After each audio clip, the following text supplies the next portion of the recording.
Hello everyone. Sorry about the fan, but it's too damn hot. It's too damn hot in Oz, man. Um, Today we're back with another comic book review or analysis. Just talking about it, really. My first one was the Supergirl Woman of Tomorrow. Check out that video if you haven't seen it. Check out that book if you haven't read it. Pretty good. I I don't know too much about Tom King. He wrote it, but apparently he's like dog shit with Wonder Woman. So I'm surprised he did Supergirl pretty well. That's a really great book. Anyway, today I'm talking about this one. This Nightwing, Dih Grayson. This is the second issue in this series. I have not read the first, but read this one. You don't really need to read the first. Basically, to summarize,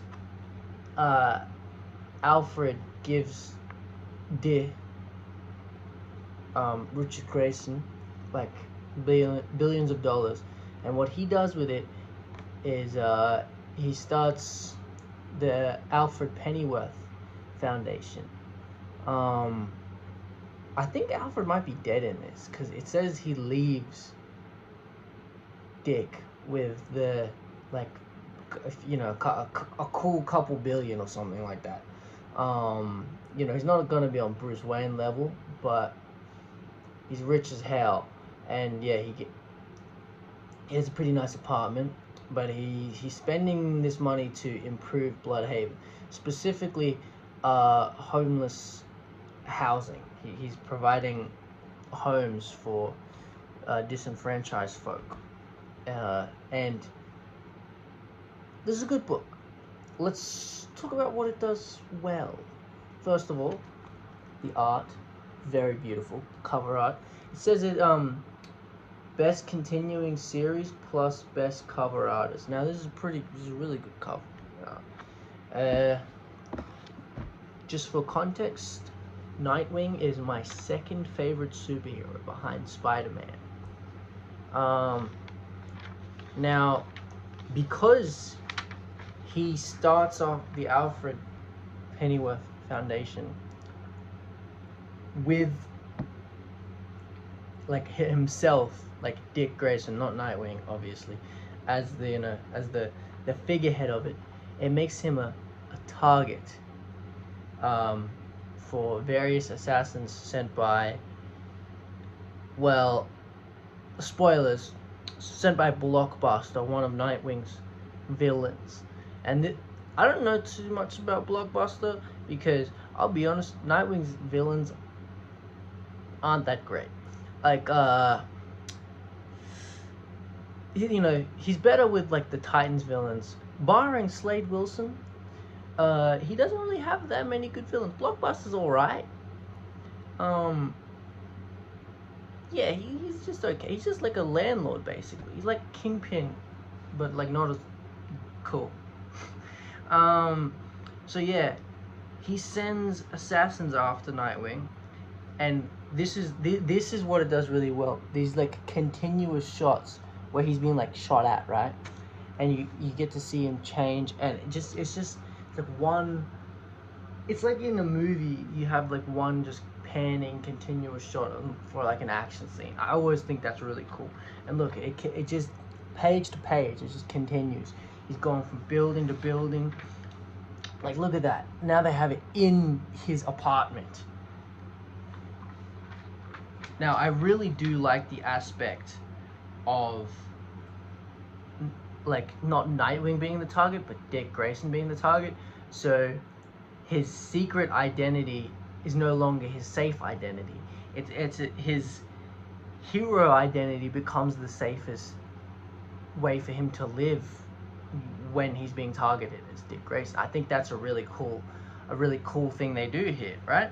And also, his relationship with the people in the city. He really feels like a hero of the people in this book. Just an example, right? This guy, like, so his dog gets stolen, Nightwing's dog, and taken in a van, right? Also, his dog's name is Bitewing. That's fucking awesome. And this guy just is like, hey, Nightwing, you can borrow my bike to chase the van. You saved my parents. So like, it shows just that little thing. Just shows the relationship Nightwing has with the people of Bloodhaven. And what I also like is in the following pages they show these like homeless areas. So you really see that what Nightwing is trying to change, what Dick is trying to change, right? Like look here. I thought this was a great. So like, you know, most of the action's on the bridge, right? But then you have these like homeless kids, but they're playing with like Nightwing's like type of weapons. They aspire to be him. It's great. Nightwing is like what Batman wishes he was. He's like actually a symbol of hope, because he gets a lot of his things from Superman. And look at this. This is just cool. These continuous shots are just awesome. So the art's really good. The action sequences are great. Look, have him here, rushing through the building, beating the shit out of people, and then he's saving his dog. Look at that, the fall. What a graceful fall from the Grayson. What I think this book does really well is the character relationships. You really see the impact that Nightwing has on everyone, being such a likable, positive person.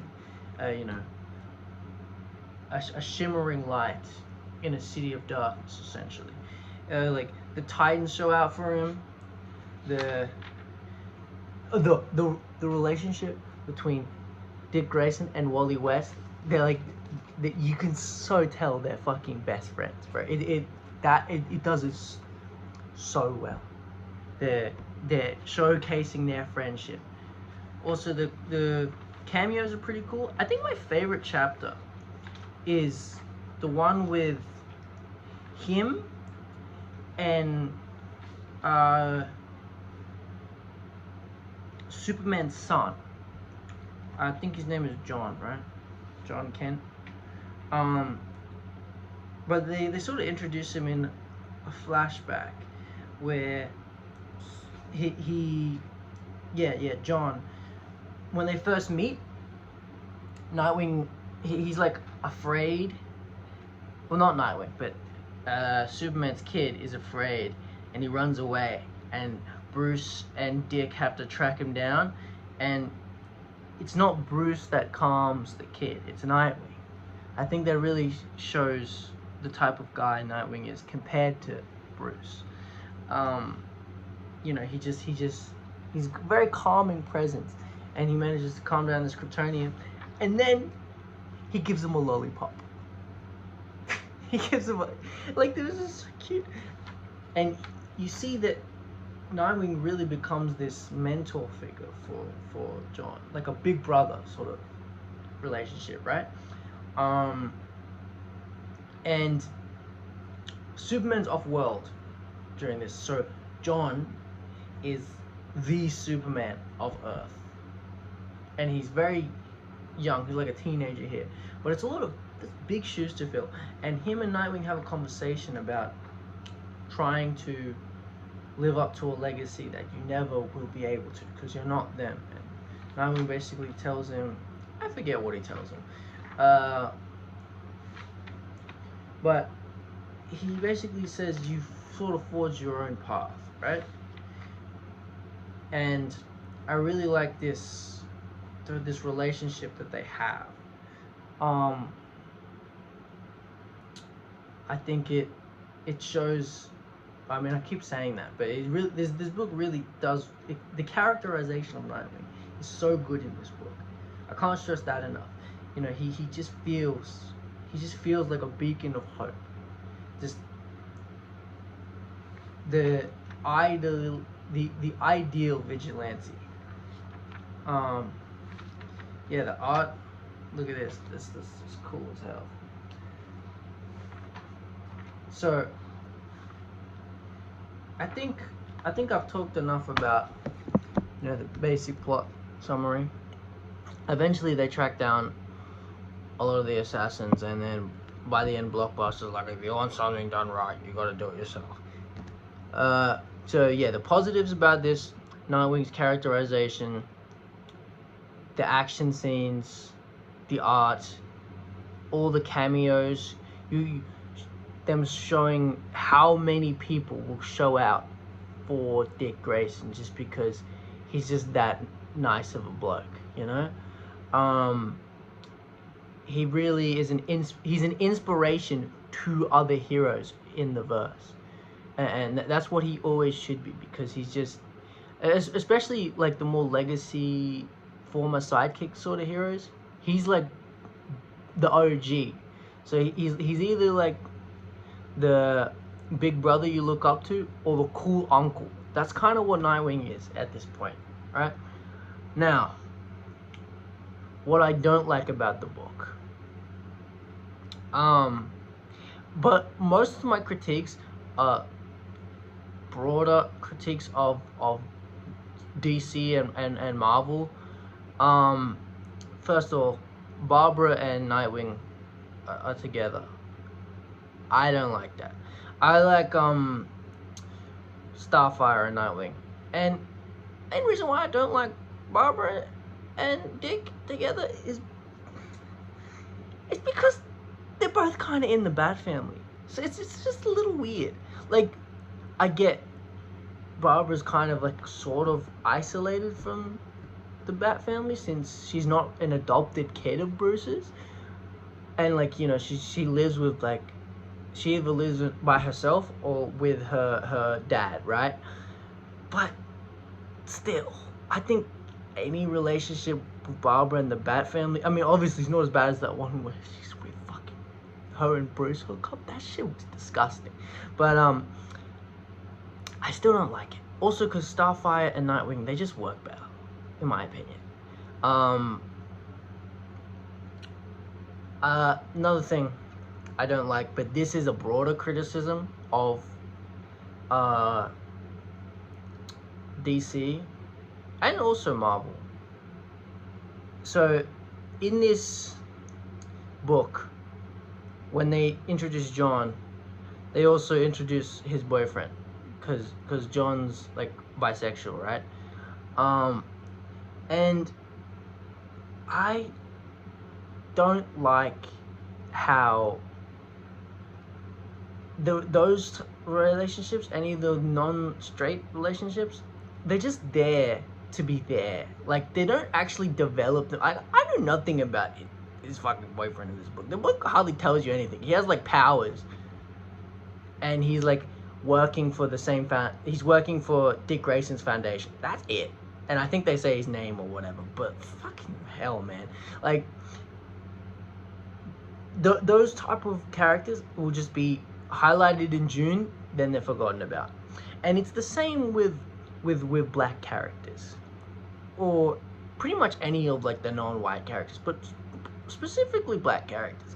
They're there in February and Juneteenth, and then they're forgotten about. Like, why haven't we not got another like Static Shock show? Like, that shit did so well. Or what? Why won't they do more with Vixen or Icon or fucking any of them? So they DC and Marvel, because they're so big, that they now feel as though, oh, like, we gotta have a certain quota. It doesn't feel fleshed out. It just feels like, yeah, we need to check a box, and you're just placing them there for show. Like, you don't actually care about any of like the issues or any of like enough to develop the proper stories, because, you know, a straight relationship and a gay relationship in society will be viewed differently, right? Same with any of like the black stories. There's certain nuances that are in, that are like involve people who fall into those groups, and I don't think DC or Marvel does a very good job at exploring that. Anyway, like I said, that's more of a critique of DC and Marvel overall. But yeah, this book, like, the John and his partner's relationship, it's kind of just there. Like I literally, I can tell you shit about John because he's Superman's son. That's it. But his partner, he just fucking shows up and it's like, okay, they kiss. It's like, cool. You fucking barely know anything about the character, and I doubt they would actually properly explore it. Yeah. Anyway, that's just an issue I have with DC and Marvel. See, Marvel does a fucking bad job anytime there's like a black show, right? A black led show. Like Ironheart, they didn't fucking promote that shit. Eyes of Wakanda, they didn't promote that shit. Fucking Black Panther 2, they only promoted that shit because it was also tied to Chadwick passing away. And also because the first one made so much fucking money. This new like Wonder Man thing, hardly promoted that shit. But DC's is definitely worse in the comics. Because they literally, alright, it's February, bring out Static, bring out Vixen, bring out Icon, bring out Rocket. Fucking. And then, oh, it's no longer February. Bye bye, guys. See you next year. Like, that pisses me off, bro.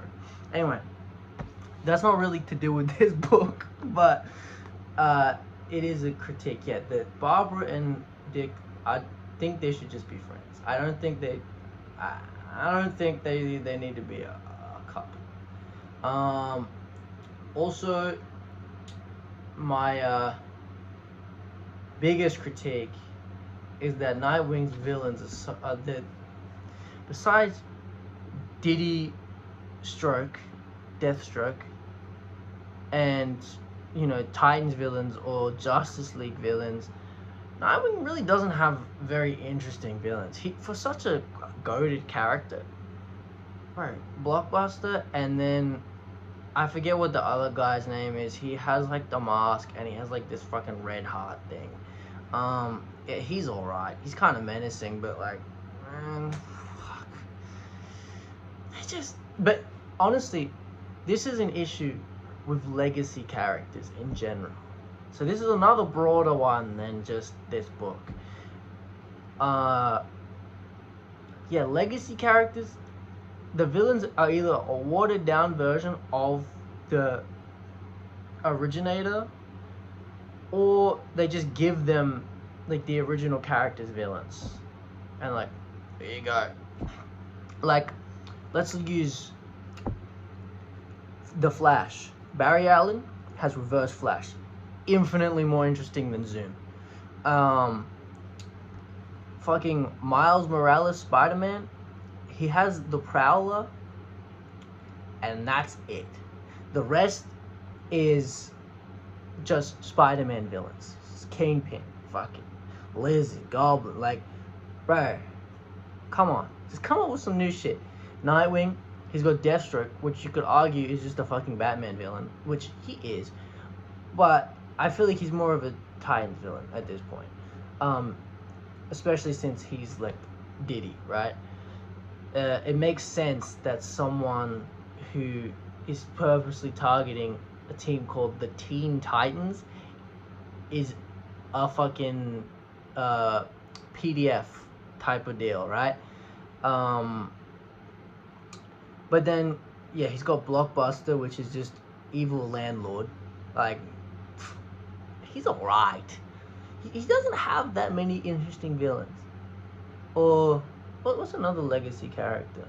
I don't know, but this is the issue with legacy characters in general. Like, is that they just don't have this same tier of villains. And, like, for half of the legacy characters, some of them are like way more likable than the originals. Like, I prefer Nightwing over Batman. I prefer Wally West Flash over Barry Allen Flash. I mean, I like the Spider-Verse movies more than I like any of the Spider-Man movies that have Peter in them. But I don't know if I like Miles or Peter. I kind of see them in the same light. Like, I like both of them, like, equally. But for different reasons. Also, They need to stop putting Miles with fucking white women, dude. I'm actually sick of that, bro. Like, especially Gwen. He is not. She betrayed him like 2-3 times, dude. She's gonna do it in the third movie. Like, they don't even have that good chemistry. It's just weird. I mean, this is a trope though. Like, you get the awkward black dude with the alt white woman. They did it in Arcane. They did it in fucking Spider-Verse. They'll do it in anything, bro. And it's cool. It'd be cool if it was like, you know, just not all the fucking time. Especially when there's a distinct lack of black romantic representation between two black people. I like in popular media. There just is, bro. There just is. And Miles in the comics is also a bunny hopper. Anyway, I'm getting off track again. This book is pretty good. But yeah, the villain's kind of boring. Don't like that Barbara and Dick get together. I think it should be Starfire and Dick. The art really good. The fight scene's really good. How much of a positive impact Nightwing has on everyone? Wonderful. I like that his secret identity becomes basically his only form of protection. The assassination plot's cool. Overall, I give this a 7.5. It's worth the read. Anyway, I know I just like yapped about random like superhero bullshit and I got off track for like 10 minutes, but I think this was a good video. Anyway.